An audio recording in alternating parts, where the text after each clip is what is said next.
Welcome to Storytime with Miss Mélange. The title of our book is Sam and the Lucky Money, written by Chinn, illustrated by Cornelius Van Wright and Ying-Hwa. Sam could hardly wait to get going. He zipped up his jacket and patted his pockets.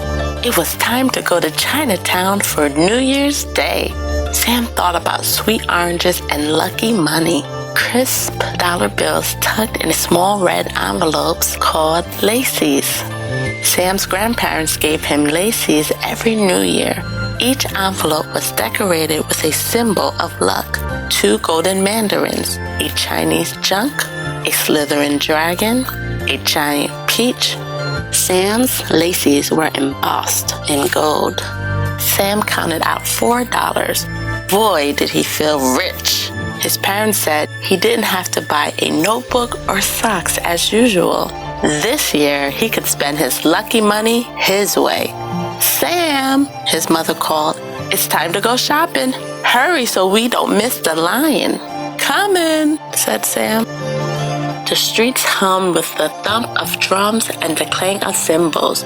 Everywhere, dusty red smoke hung in the air, left by exploding firecrackers. "Give me your hand," said his mother. "I don't want you to get lost." Sam took her hand reluctantly. It seemed like everyone was shopping for New Year's meals.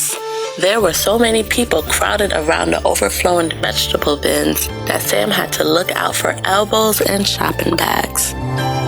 Right next to the vegetable stand were 2 huge red paper mounds. Sam kicked the piles with his right foot and then with his left foot until he created a small blizzard. On his 3rd kick, he felt his foot land on something strange. "Ay-ya!" Someone cried out in pain. Startled, he looked up to find an old man sitting against a wall. The stranger was rubbing his foot. Bare feet in the winter? Sam thought.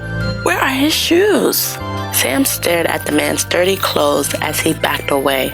He found his mother picking out oranges, and he tugged on her sleeve, pulling harder than he meant to. "Hey, I need this arm," she said. "Where have you been? It's time to go." For once, Sam was glad to follow his mother. In the bakery window, Sam eyed a gleaming row of fresh cha siu bao, his favorite honey-topped buns. When he opened the door, the smell of sweet egg tarts and coconut pastries erased any thought of the stranger. Sam wondered how many sweets he could buy with $4. "Ne yu mat ya?" said a young woman from behind the counter. When Sam gave her a puzzled look, she repeated the question in English. "What do you want?" Sam was about to ask for buns when he noticed a tray full of New Year's cookies. They were shaped like fish with fat, pleated tails that looked like little toes. He couldn't help but think about the old man again. Sam decided he wasn't hungry after all. Suddenly, he heard a noise from outside that sounded like 1,000 leaves rustling. He ran to the window to see what was happening. "Look!" he yelled. Bundles of firecrackers were exploding in the street. Rounding the corner was the festival line, followed by a band of cymbals and drums. Sam pulled his mother outside. The colorful lion wove down the street like a giant centipede. Teased by a clown wearing a round mask, it tossed its head up and down. It came to a halt in front of a meat market and sniffed a giant lacy that hung in the doorway, along with a bouquet of lettuce leaves. With loud fanfare, the band urged the lion toward its prize. "Take the food! Take the money! Bring us good luck for the new year!" Sam shouted along with the others. His heart pounded in time with the drum's beat. With a sudden lunge, the lion devoured the lacy, all in an eye blink, and continued down the street. The crowd clapped and then quickly dispersed. "That was a hungry lion," Sam's mother joked. Now he felt hungry too and wanted to go back to the bakery. But just then, a large grand opening sign caught Sam's eye. In the window were cars, planes, robots, and stuffed animals. A new toy store.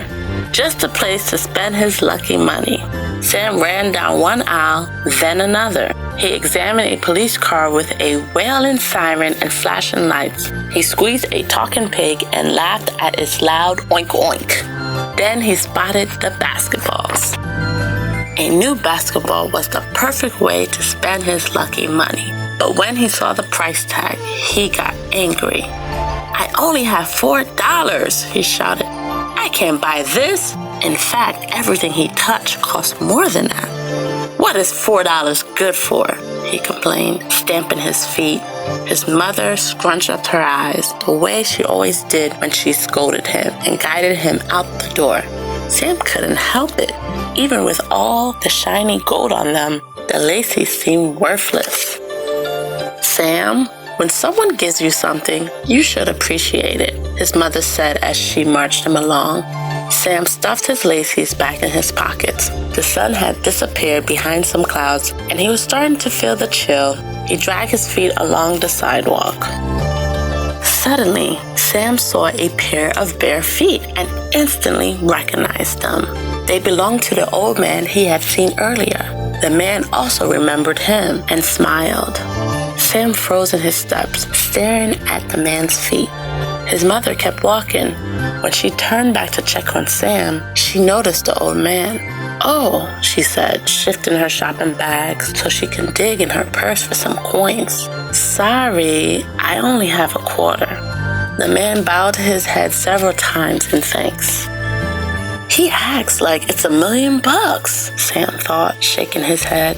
As they started to walk away, Sam looked down at his own feet, warm and dry in his boots. Suddenly, he stopped. "Can I really do anything I want with my lucky money?" he asked. "Yes, of course," his mother answered. Sam pulled his laces from his pockets. The golden dragon looked shinier than ever. He ran back and thrust his lucky money into the surprised man's hands. "You can't buy shoes with this," he told the man, "but I know you can buy some socks." The stranger laughed, and so did Sam's mother. Sam walked back to his mother and took her warm hand. She smiled and gave him a gentle squeeze. And as they headed home for more New Year's celebration, Sam knew he was the lucky one. And that's the end of Sam and the Lucky Money. My question to you is, what are some ways that we can serve the homeless population in our area? Go ahead and place your comments in the section below. Make sure to hit thumbs up if you like this video and subscribe so you can be notified of new stories. Thanks for watching. Bye.